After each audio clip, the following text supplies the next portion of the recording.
Public నిన్న మా ముసలోడు వడ్ల గింజలు అలకాలే అని కొలువుకు గుండుసున్నా పెట్టిండు.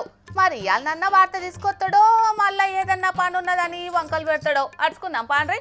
ఓ మోతవారి ఏం చేస్తున్నావే? అరే నా మెడలు ఉన్న బంగారు గొలుసుకుని గుంజుకుంటా అనుకు నువ్వు ఎవరివిరా? నేను కాయ కష్టం చేసి చేయించుకున్న బంగారు గొలుసురా, నువ్వు ఎందుకు గుంజుకుంటావు? నీకేమన్నా బాకున్నా చెప్పు. బాగున్నా వాటే గుంజుకున్నా. మళ్ళా బాకంటావు నీ పూసిపోయినా ఆగో ఆగో గన్నతోటి ఏం పంచాది ముసలోడా? ముందుగా నాకు చెప్పరి. అరే రండా, నువ్వెవ్వరివిరా నా బంగారు గొలుసు గుంజుకొని నా గల్ల వచ్చేది అందుకు? రెండలు ఎవరైనా చెప్తారా ముసలా? 4 వద్దు అయితే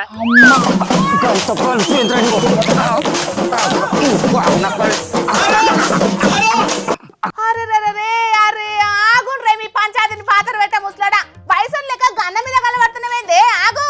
అరే అది కాదే బుజ్జి, నేను ఊళ్ళో చిన్నపాటి ఆర్డు నెంబర్ను కదా అని నిన్న పొద్దుగాడ ఊళ్ళో వాడ కట్టుకున్న మందిని మందలిచ్చుకుంటా పోతానా. మరి ఏ నుంచి చూసిందో ఏ నుంచి వచ్చిందో ఈ మందిని ముచ్చటోడు ఈ నల్లి కుట్ల బాడుకావు. మర్యాద మాట్లాడుకుంటే ఏం బిక్తావు నువ్వు? ఏం బిక్తావురా? నటుక్కుని వచ్చిండు నా మెడలున్న బంగారు గొలుసుని తెంపుకొని పోయింది ఆయనను. ఏందిరా ఎందుకు గుంజుకొని పోయినవురా అంటే, నువ్వు నాకు బాకున్నవురా ముసలోడా అని అంటాను. నేను ఏం బాకున్నావు నువ్వే అడుగు. నీకేం బాకున్నావు చెప్పురా, దానికి చెప్పు. అవును మా తాత నీకేం బాకీ పడ్డది అనేది చెప్పకుండా అట్లెట్లా గుంజుకోబడతావే అన్న నువ్వు? కాంగ్రెస్ పార్టీ గెలిస్తే నా బిడ్డ పెళ్లి ఎత్తే తులం బంగారం అయితే అన్నాడు ముసలాడు. నా బిడ్డ పెళ్లి ఏడాది అయితే ఇంతవరకు తులం బంగారం ముసలాడు. నేనిత్తా అని చెప్పినారా? మా చెయ్యి పార్టీ అధికారంలోకి వచ్చేది ఉంటే మా ముఖ్యమంత్రి రేవంత్ సార్ ఇస్తా అని చెప్పిండు. పోయి మా ముఖ్యమంత్రి రేవంత్ సార్ అడుకోపో. నేను ముఖ్యమంత్రిని ఎందుకు అడుగుతా? నువ్వు నా ఇంటికి చోటు అడిగినా కాబట్టి నీ బంగారం గుంజుకుంటా, నిన్నే అడుగుతా. మంచిగా ఉన్నదేమి అన్న నీ కథ. సర్కార్ పెద్దలు అన్న మాట నిలబెట్టుకుంటలేరని నీ ఇంటికి వచ్చి ఓట్లు అడిగిన వాళ్ళ దగ్గర బంగారం గుంజుకుంటావానే నువ్వు? అవును బరాబరి గుంజుకుంటా. మళ్ళా బరాబర్ గుంజుకుంటా అంటావు వాళ్ళ కదా కూడా. నీకు మాట ఇచ్చి తప్పింది సర్కార్ పెద్దలు. పోయి వాళ్ళ మెడలలో సైన్లు గుంజుకో, వాళ్ళ జేబులలో పైసలు గుంజుకో. కానీ నీ ఇంటికి వచ్చి ఓటు అడిగిన వాడిని నా సోటి బుడ్డ లీడర్ల మెడలలో ఉన్న బంగారం గుంజుకుంటా అయితే ఏందన్నట్లా? ఇట్లా మా కాంగ్రెస్ పార్టీ వాళ్ళ మెడలలో బంగారం సైన్లు గుంజుకోమని చెప్పింది ఎవరా నీకు? చెప్పు. ఎవలో కాదే తాత, పువ్వుపాటి ఎమ్మెల్యే రాకేష్ రెడ్డి సారు చెప్పిండు ఈ మాటలన్నీ. కళ్యాణ లక్ష్మి కింద తులం బంగారం సర్కార్ ఇత్తలేదు కాబట్టి కాంగ్రెస్ లీడర్ల మెడల బంగారం గుంజుకోండి, పోలీసులు కేసు పెడితే నా దగ్గరికి రాని మాట్లాడుకొచ్చిండే. ఒకవేళ తులం బంగారం ఇవ్వకపోతే ఎక్కడ కాంగ్రెస్ నాయకులు కనబడతల మెడల చైన్లు కూడా తీసుకోండి, ఏమి తప్పు లేదు. లేకపోతే ప్రభుత్వం నుంచి అజ్ఞానం పాడుగాను. తులం బంగారం ఇవ్వకుంటే మా మెడలలో బంగారం గుంజుకుంటారా? పుసుక్కున్న రైతు భరోసా ఇవ్వకుంటే మా ఎద్దు వ్యవసాయాలను గుంజుకపోతారా ఏంది?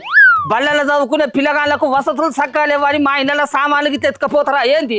ఆ సారు చెప్పింది కూడా గట్లనే. మరి కాంగ్రెస్ పార్టీ ఇచ్చిన హామీలను నమ్మి జనాలు ఓట్లేసి గెలిపించినప్పుడు అవి నెరవేర్చని అధికార పార్టీ నాయకులను ఏం చేయమంటున్నావు?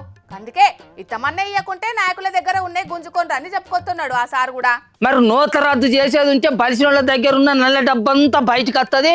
అది వచ్చేది ఉంటే దేశంలో ఉన్న ప్రతి ఒక్కల ఖాతాలలో 15 లక్షల రూపాయల దాకా వేయచ్చు అని చెప్పిండు పువ్వుపాటి పెద్ద మనిషి మోడీ సారు. మరి అట్లా పువ్వుపాటి వాళ్ళు ఇస్తలేరు కాబట్టి మరి వాళ్ళ దగ్గర ఉన్న రూపాయలని మేము గుంజుకోమా? వాళ్ళ ఆస్తులని మేము కాజేయమా? అంటే మందికేమో మంగళవారం, వీళ్ళకేమో సోమవారం అన్నట్ట. వీళ్ళేమో మాట మీద నిలబడరు కానీ మేము అయితే నిలబడాలా? మా చెయ్యి పార్టీ వాళ్ళం. ఆ ముచ్చట గురించి మాట్లాడితే దేశ ద్రోహం అవుతుంది ముసలోడా. పువ్వు పాటోళ్ళనే నిలదీసేటంత పెద్ద మనిషివేనవా నువ్వు? అబ్బో అది కూడా నిజమేనే తల్లు. దేశం కోసం ధర్మం కోసం పనిచేసేటోళ్ళని అసలనే ప్రశ్నించద్దు. వాళ్ళు ఇచ్చిన హామీలను నెరవేర్చకుండా కూడా వాళ్ళని నిలదీయద్దు. ఏ వాళ్ళు వీళ్ళు ఏమైనా నాశనం కానీ నాకెందుకు పనాడు నాకు బంగారు గొలుసు ఇద్దుపా. నీ బంగారు గొలుసు ఎక్కడ ముసలాడా? నా బిడ్డకు తులం బంగారం ఇస్తాను. నీ గొలుసు అర్ధులే ఉన్నది, ఇంకా అర్ధులో నాకే బాకీ ఉన్నావు. మళ్ళా నన్నే బాకి అంటావు, బాడుకావు. గుడ్డలు మేమేం చేస్తావురా? మేము నీ ఇంటికి వచ్చి మాట ఇచ్చినామని మా గుడ్డలు గుంజుకుంటారా?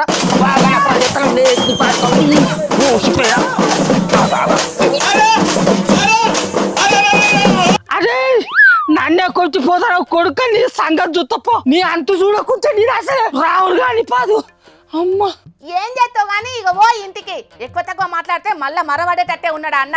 అయ్యా రేవంత్ సారు, మీరు గద్దెనెక్కి 31 నెలలు అవుతుంది.